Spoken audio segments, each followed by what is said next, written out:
Borealis 3 was one of the youngest Terran colonies, a quiet, mostly agricultural world nestled on the edge of humanity's expanding frontier. It had no planetary defense grid, no standing army, and no fleet presence. Its population was just under 2,000, mostly settlers, engineers, and teachers. What made it unusual, however, was the purpose behind its creation. Borealis 3 was a colony designed specifically for the children of Earth's diaspora. It was a sanctuary, far from the chaos of the core worlds, where the youngest members of humanity could grow without fear. To General Vrox of the Zarkellan Empire, it was just another nameless rock. It conquered dozens of such colonies. As the Empire's expansion demanded resources, and Borealis 3 had rich mineral veins and fertile soil. That was enough reason to seize it. His fleet, a small armada of cruisers and destroyers, dropped out of hyperspace with precision and overwhelming force. The invasion was swift and brutal. Zarkellan drop pods rained down from orbit in organized waves, pounding the colony's outskirts and scattering any local resistance. Squads of armored troopers limbed tall, armored in bone-like chitin, marched across fields and streets, rounding up the stunned settlers with mechanical efficiency. A few tried to resist. A handful of farmers grabbed hunting rifles. A local doctor tried to barricade a nursery with medical crates. None of it mattered. To Vrox, it was a textbook conquest. His ship, the Vengeance of Dawn, remained in orbit as he received victory reports from the surface. By all appearances, the operation had gone perfectly. No losses. No real threat. Then came the report that shifted everything. An intelligence officer approached the general on the bridge, data slate in hand. His voice held an edge of discomfort among the cold, calculating minds of the Zarkellan officer. Cores, General, there's a development. Vrox turned with a sneer. What kind of development? We've scanned the civilian database of the settlement, it appears. Majority of the population is comprised of juveniles. Juveniles? Vrox echoed. You mean hatchlings? The officer nodded, mandibles clicking nervously. Human juveniles, general children. For a moment, silence hung on the bridge like smoke. Even the ever-busy station fell quiet. Vrox slowly stood from his command throne, walking toward the display. A flick of his clawed hand brought up the data. 312 minors. Ages ranged between 4 and 12 standard Terran years. Children. VROXX frowned. He'd never fought humans in person, only read reports. He dismissed most of their reputation as galactic myth-making. He saw them as stubborn but backward. Fragile compared to the Zarkellan military engine. If this colony was full of children, then the conquest had been even easier than expected. Secure them, Vrox ordered. It might be useful as labor or leverage. That single command sent an unspoken ripple of fear across the bridge. His second in command, Commander Rithhawk, stepped forward. Unlike Vrox, Rithhawk had served on the front lines of several human conflicts. He had seen what happened when humans were pushed too far. He had survived the siege of Tarshik. He had witnessed firsthand what Earth's special forces did to the E-Clary Dominion when a transport of orphans was bombed by mistake. General, Rithhawk said cautiously, may I advise against involving their young? Rooks turned with annoyance. Why? They're children. Harmless. No, sir, Rithhawk said grimly. They are human children. VROXX snorted. You're suggesting the humans would mount a full-scale response over children? Yes, Rithhawk said, voice low, because that's the only time they don't fight like soldiers. They fight like monsters. Vrox didn't respond immediately. The bridge was quiet again. But then he waved a hand dismissively. Secure? Them anyway. Behind him, Rithhawk opened a discreet comms panel and typed a brief priority message to every Zarkellan vessel in the system. Just one word. Children. To any who had served long enough, that word alone was enough to chill their blood. It wasn't just a report, it was a warning. And soon, far away on Earth, that signal would activate a protocol so ancient and absolute that not even the most peaceful Terran leaders would hesitate to act, because if there was one law Earth upheld, above all others, one that even their enemies whispered about it, was this: You don't touch our children. The message traveled faster than light, bounced across hyperspace relays, encrypted and authenticated through dozens of overlapping systems. By the time it reached Sol Station in orbit above Earth, it had already triggered multiple silent alarms embedded deep in Terran. Infrastructure codes not used in over 3 decades. The word was short, unassuming, simple. Children. No other context was needed. On Earth, beneath the Atlantic Ocean, in a facility known only as the Deep Vault, alarms flashed crimson. The walls were lined with old war maps, sat drones, archived fleet telemetry, and protocols written during the worst days of the galactic wars. In the central war room, Admiral Celine Voss stood at the helm of Terran Command. She was a legend in uniforms, card, sharp-edged, and calm under pressure. But when the analyst handed her the printout, even she faltered. "Confirmed?" Voss asked. The analyst nodded. "Yes, Admiral. Colony Aurealis 3. Zarkellan raiding fleet. Primary population, 86% underage civilians." For a long moment, no one moved. Then Voss whispered, almost to herself, "So they actually did it." All around her, senior officers exchanged looks. Quiet murmurs turned into activity. No one needed to be told what came next. There were contingency plans for everything. But this particular one, Protocol Black, Star hadn't been touched in 35 years. The rule was absolute and known to every spacefaring species. Do not harm human children. It wasn't just a cultural taboo or political red line. It was woven into Terran law, diplomacy, even their religion. It came from Earth's history, its centuries of war, oppression, and the scars left by the vulnerable being used as pawns. When humanity entered the galactic stage, they came with one iron rule engraved into every peace treaty. Children were sacred, and now that rule had been broken. Within moments, every Terran defense satellite adjusted position. Orbital shipyards. Accelerated production. Long-retired warships began thawing in dry dock. Commanders across the Sol system received 2 word orders: activate Echo. The Echo units were not standard military. They weren't even on most rosters. Formed during the Earth-Scarn rebellions, they were operatives trained for vengeance, not war. Deep cover. Absolute loyalty. Psychological screening so intense it shattered most applicants. Each Echo was a survivor of some atrocity. Each one had lost something in a conflict no treaty could repair, and they were trained for only one purpose: to respond to unspeakable crimes with unstoppable consequences.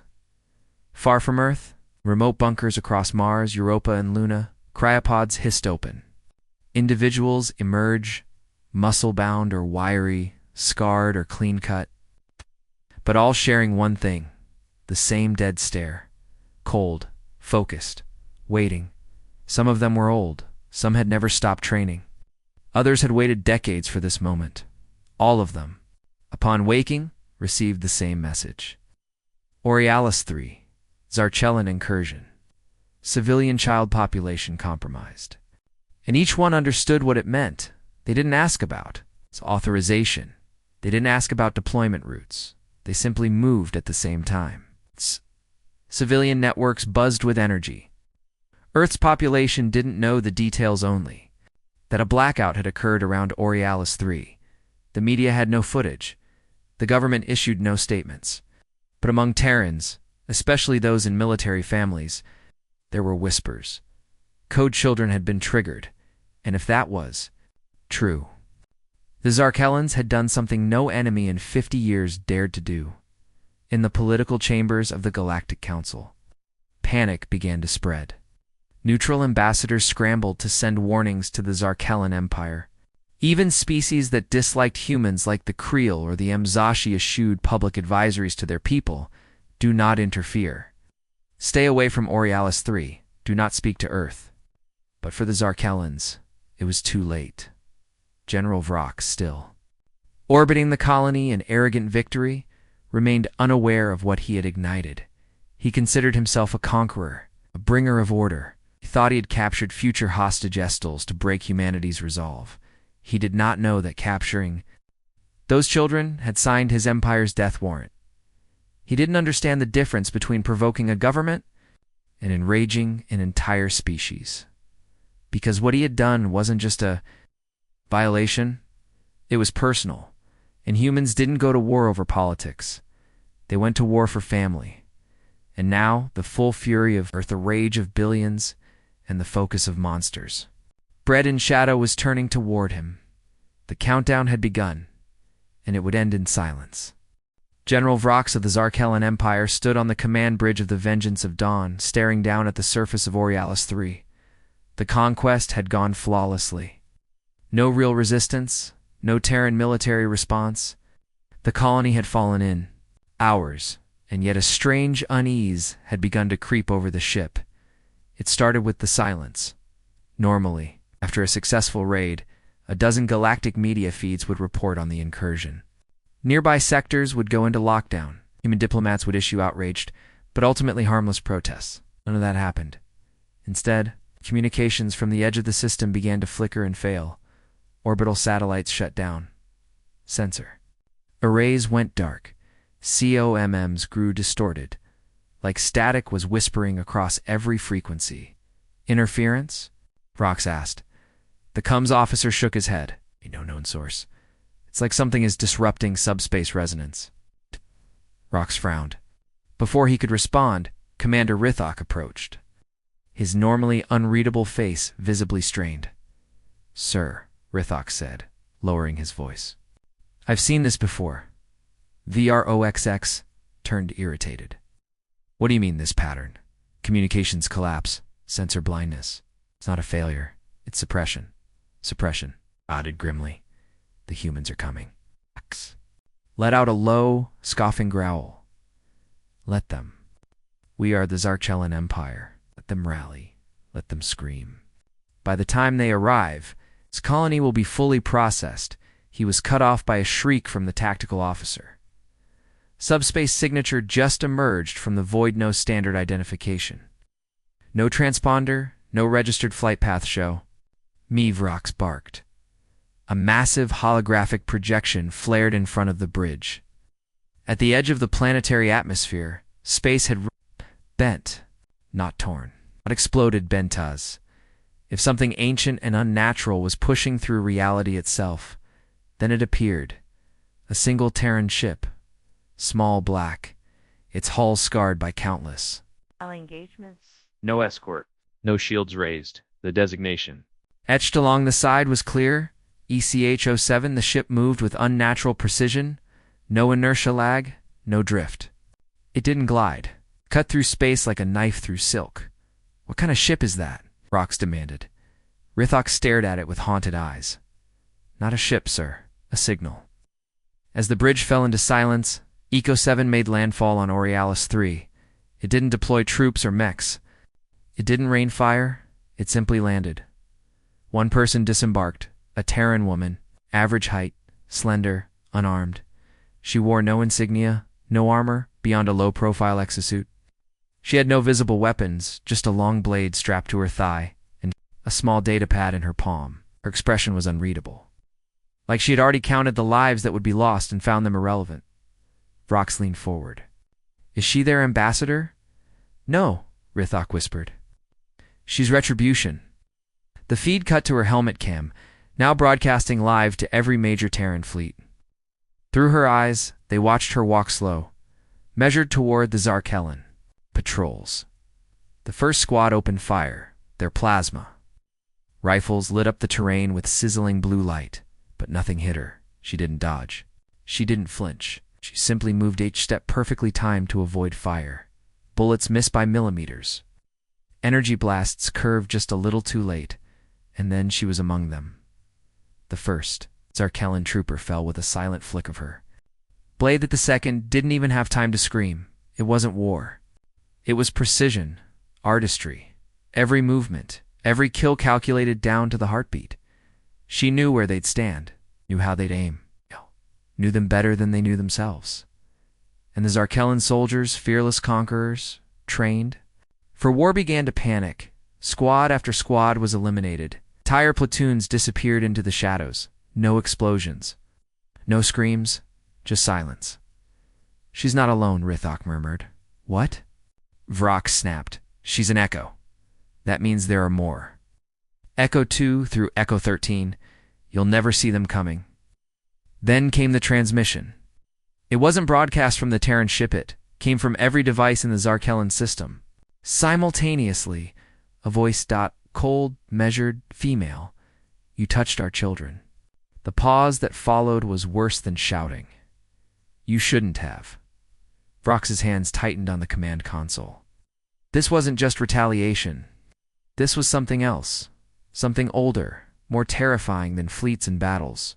This was vengeance, crafted by people who had prepared specifically for this scenario. Humanity's war machine hadn't moved yet, but its ghosts had, and across the fleet. A creeping realization settled like fog in the minds of every Zarkellan officer. The war wasn't beginning. It was already over.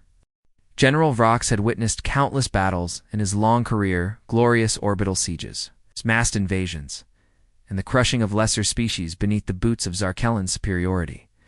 But nothing in his experience had prepared him for what he saw unfolding on RIL is -3. It defied logic. The woman from the Terran, Esalico 7, had walked through live gunfire like it was rainfall. Entire squads of elite Zarkellan infantry had vanished within minutes. Surveillance drones captured only glimpses. A flash of movement. A blade's arc. A dying scream cut short. Worse yet, her presence was only the beginning. More vessels began appearing across the upper atmosphere. They were not marked by standard Terran military IDs. They bore only short, chilling designations. ECH-02, ECH-05, ECH-11, Echo-1, one by one. They deployed a single operative each. No battalions, no tanks, no orbitosurface bombardments. Just people. Human beings, each dressed in low-profile combat.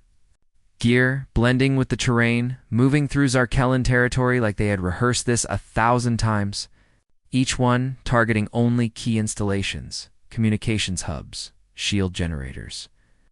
Landing zones. Wherever an echo passed, silence followed. It wasn't a war. It was a surgical dismantling of Vrox's entire invasion effort. Inside the command bridge of the Vengeance of Dawn, panic was setting in. Officers scrambled to reroute power, deploy drones, activate emergency defenses, but it was too late. The Terran operatives had already anticipated every countermeasure.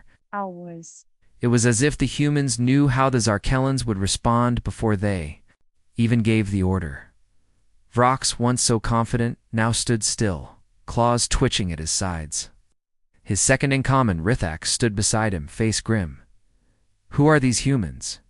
Vrox growled. This is not a military. This is a message, Rithak finished, and a reckoning. From warriors. Rithak said. From parents. That's when the main view screen lit up with a new transmission. Clear, direct. Unencrypted, the Terran woman, Nico 7, stood at the center of the frame. She was in the middle of the Zarkellan forward command post. It was strewn with unconscious or dead soldiers. None of them bore a single external wound. She had neutralized them with perfect efficiency. Her helmet retracted. She stared directly into the camera. You invaded a colony of children, she said. Her voice was quiet, but sharp as ice. You took hostages. You called it a victory. She began walking slowly through the ruined outpost, her voice steady. We warned your species 100 times. We embedded it in treaties. We carved it into the foundation of interstellar diplomacy. She paused, lifting the collar of one unconscious child and gently laying him on a medical cot. Her hands were surprisingly gentle, belying the destruction she had wrought.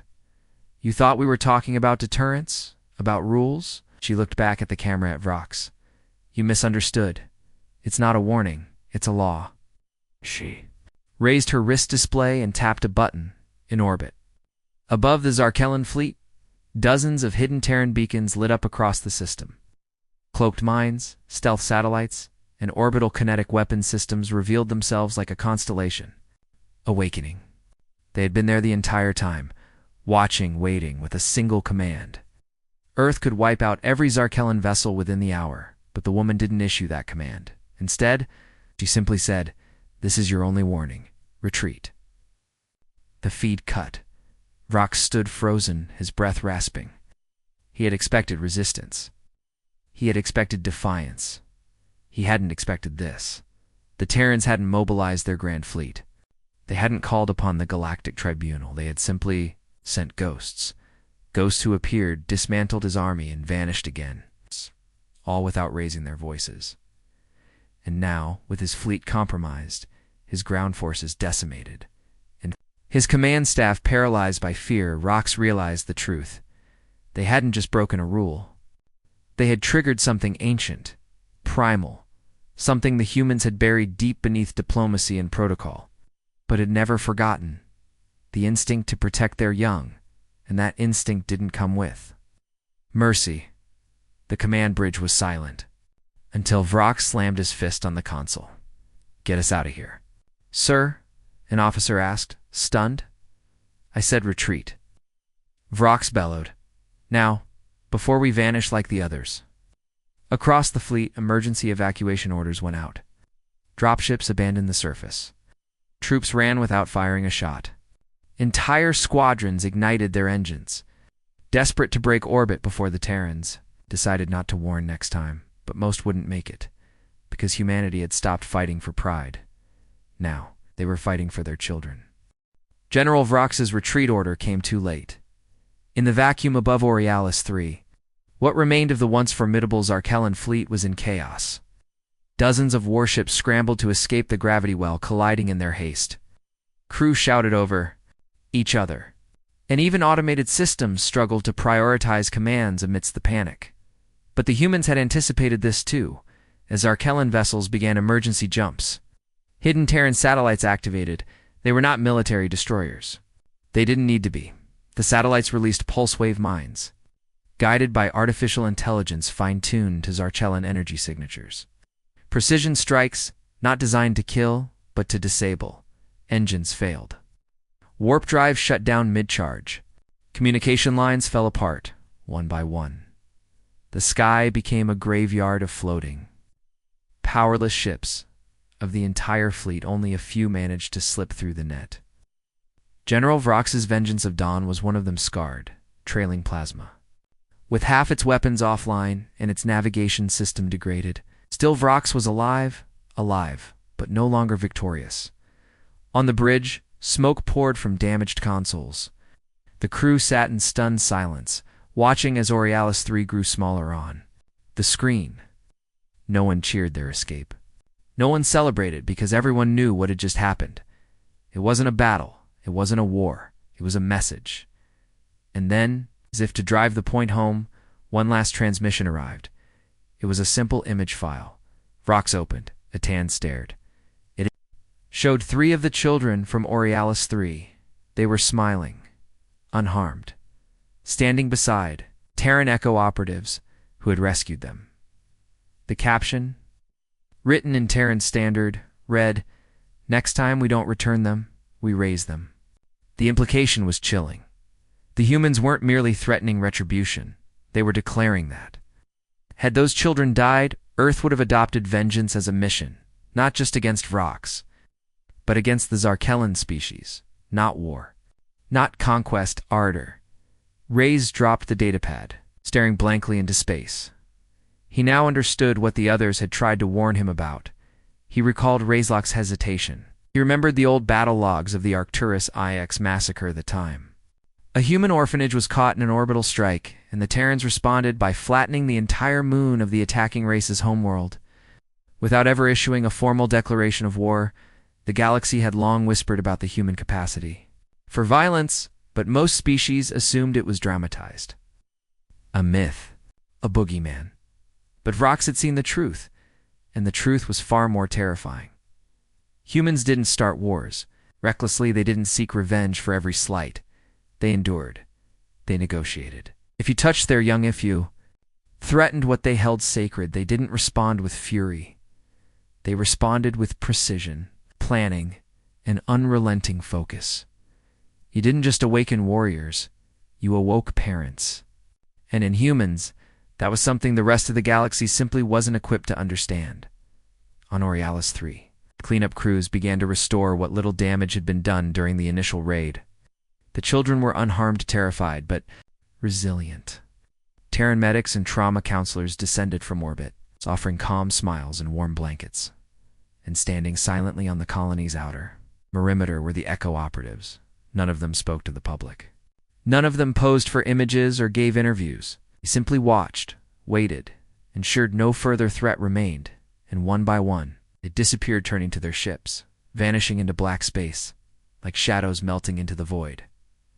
Back on Earth, news of the operation was never officially released. The general public only heard vague references to a border conflict averted, but those who knew military brass, intelligence operatives, diplomats understood exactly what had happened, and across the Galactic Council, word spread quickly. Earth had reawakened its ghosts. The Zarkellan Empire, once proud and bold, issued a formal apology within the week. Reparations were offered. Treaties were reaffirmed. And most telling of all, they issued a decree to all their commanders: no Zarkellan vessel, under any circumstance, is to engage with Terran colonies known to house minors. If such colonies are encountered, withdrawal is immediate. No exceptions. No delays.